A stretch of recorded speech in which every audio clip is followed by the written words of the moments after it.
Do you know this problem?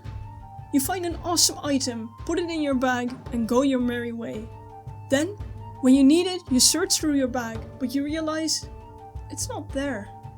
It must have fallen out when you were running away from the bad guys. Annoying, isn't it? So I figured we needed a better bag, one that can actually close.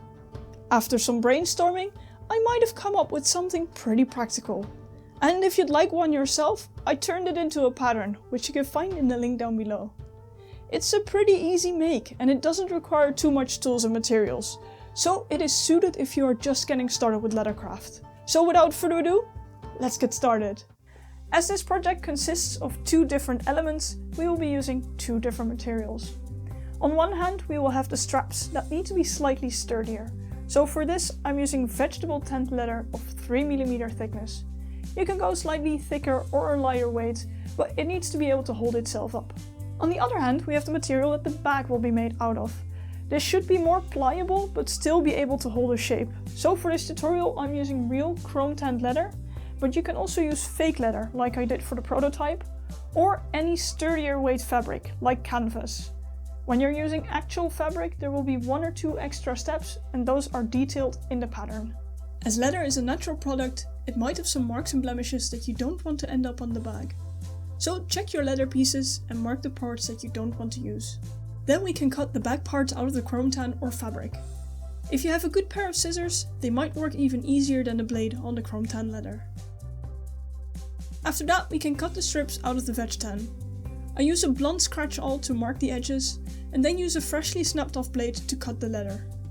Also, use metal rulers for this. You don't want to end up cutting into your nice plastic rulers.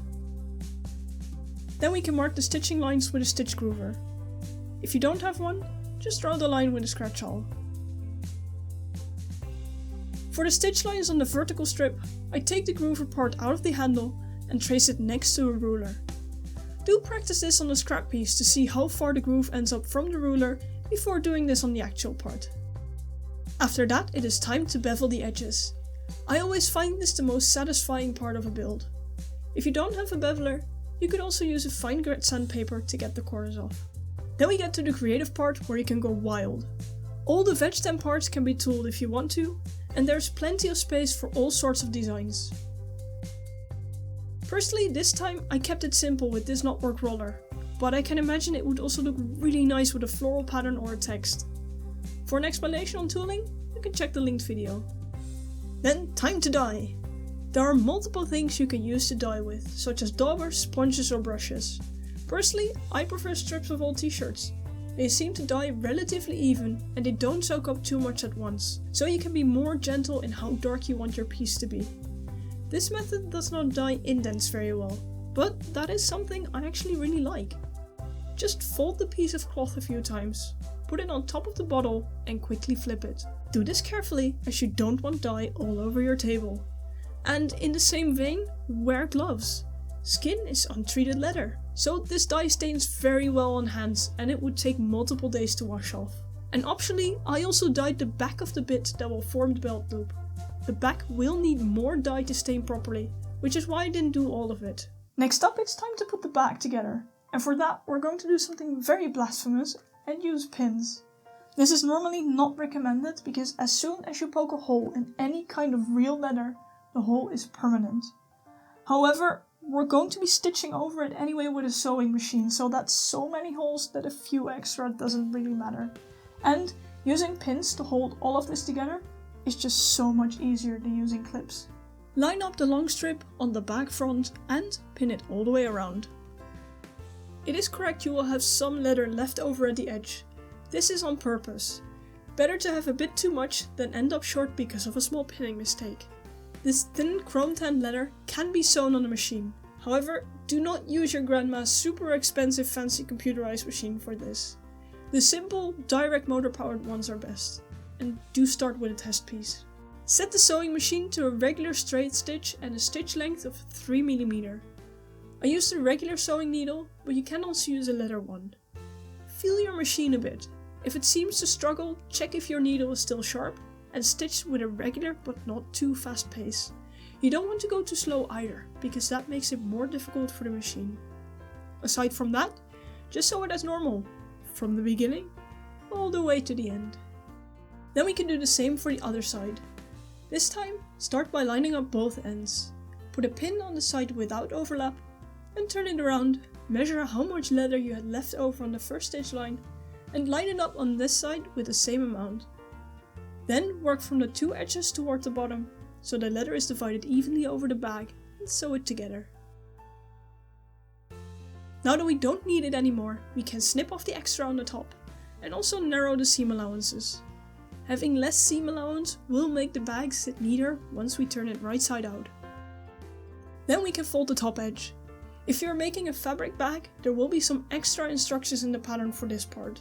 For the leather version, we can grab some clothespins to help us in keeping it folded neatly. After that, we pin it on the stitch line half a centimeter away from the edge. Try to have the seam allowances opened flat, so there won't be 6 layers of leather stacked on top of each other. This can also be sewn on the machine, very carefully. If you have needle breakages during the project, they will most likely be on the seam allowances. It did for me as well. But still, it's a lot quicker than any hand sewing would be. And time was starting to become a thing at this moment. After this, the thread edges can be threaded to the inside, tied together with the other end, and snipped off. Then we can start punching some holes. Easiest way to transfer them is to first punch a hole in the paper pattern, then line the pattern up on the outside of the leather bag and press the punch into it. If you remove the pattern, you can still see a faint impression and double check if it is in the right place. After which the holes can be punched fully with some wax of the hammer. Doing this from the outside to the inside gives the crispiest edges.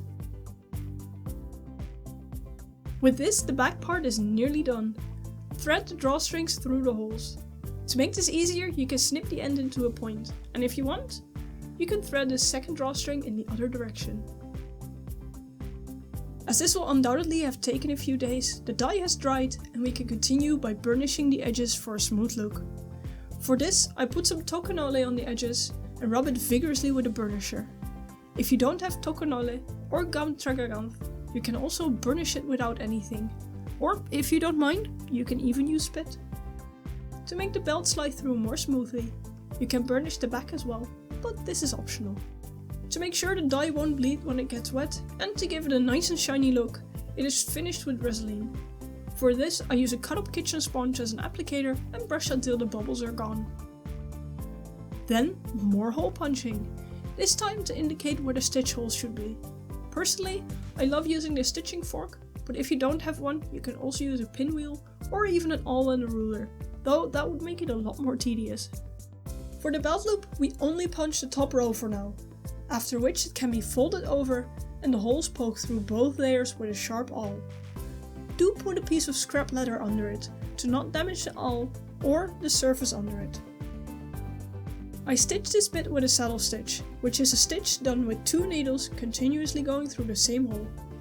This takes longer, but it looks neater and it is sturdier than a single needle stitch. You can check the linked video for a thorough explanation on saddle stitching. To make the next bit of stitching easier, the 2 parts are glued together with contact cement. First, mark where the end of the vertical strap will end up on the inside of the horizontal strap and glue them together. Then, mark the 2 ends of the horizontal strap on the outside of the vertical strap and glue those as well.